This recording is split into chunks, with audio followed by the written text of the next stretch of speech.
everybody. My first guest tonight is an Oscar and Tony-nominated actor you know from Brokeback Mountain, Zodiac, and Spider-Man: Far From Home. He's currently starring on Broadway in Othello. Please welcome back to The Late Show, Jake Gyllenhaal.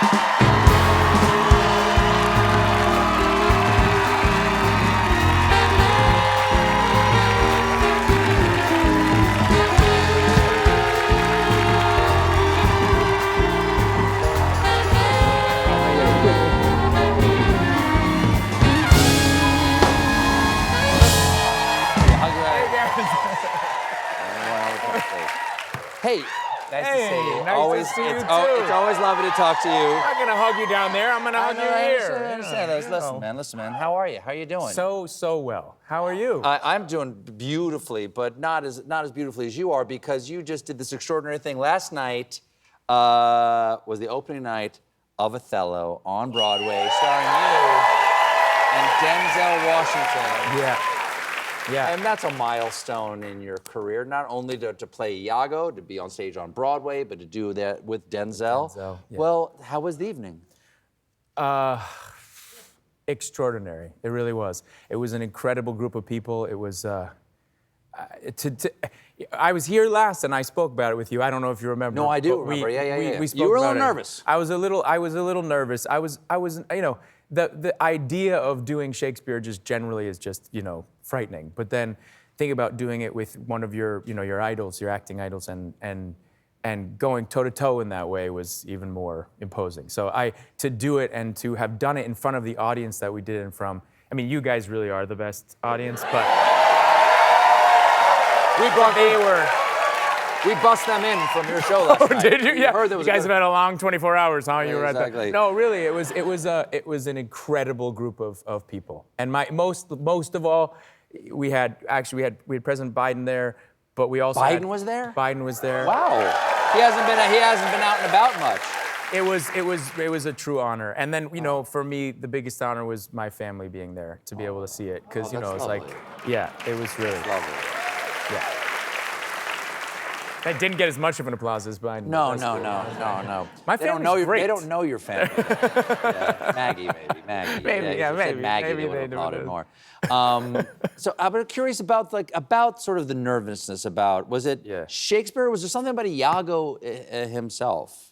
It's a long line of extraordinary actors have played this role, and I have watched all of their performances, and obviously it is a role that, for those of us who know it, or if you know Shakespeare, Iago is an intimidating character to play and to watch, you know, and so you feel yourself in the history of that character, and so it definitely is, it's intimidating. One of the greatest villains, Yeah. You know, sort of sociopathic, Yeah. Getting exactly what he wants, giving in to like an appetite any of us could have. Sure. Yeah. You know, I actually like to look at it like, there's a deep love between Othello and Iago. And I think that the two of them and their relationship is what this production is about.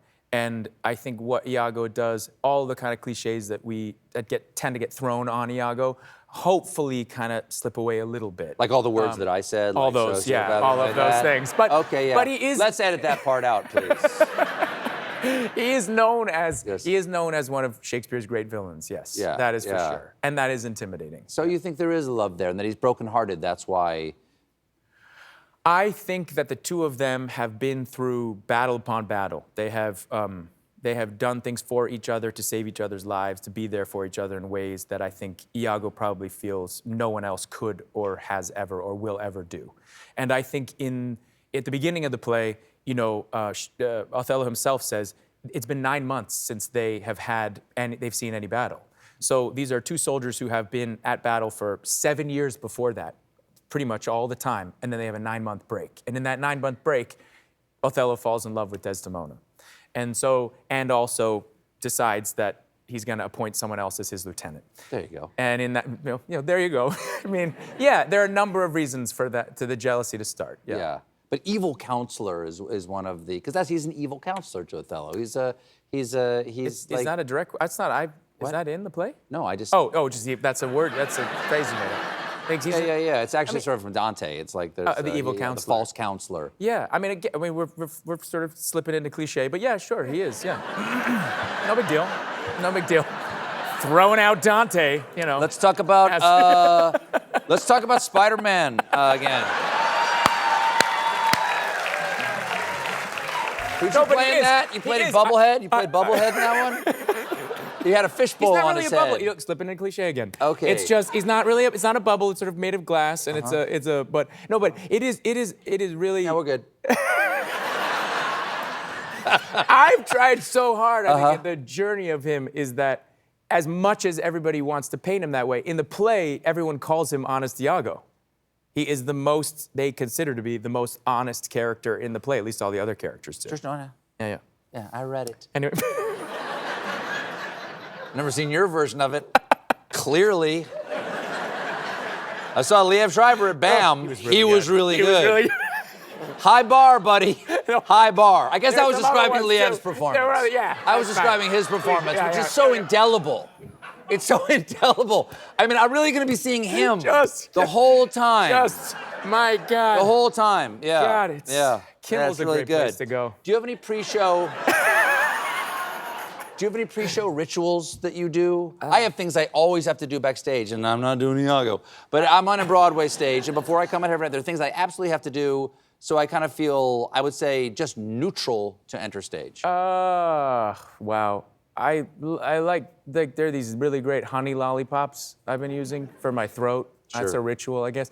No, I tie my shoes really tight. I have a thing about tying my shoes. Always or for Iago? No, always. It's a bit of a tick. It's like, you know, somehow I need that security on my feet, you know. And I know that I'm going to go out, and can you think of anything worse than an untied shoe on a stage, like for if you can't get off, you know? No, it'd be bad. Yeah, but you have to make it a character choice then. You know, a very evil character choice to go down and tie your shoe. One would say a sociopathic character choice. We have to take a quick break, but we're right back with more Jake Gyllenhaal, everybody. Stick around.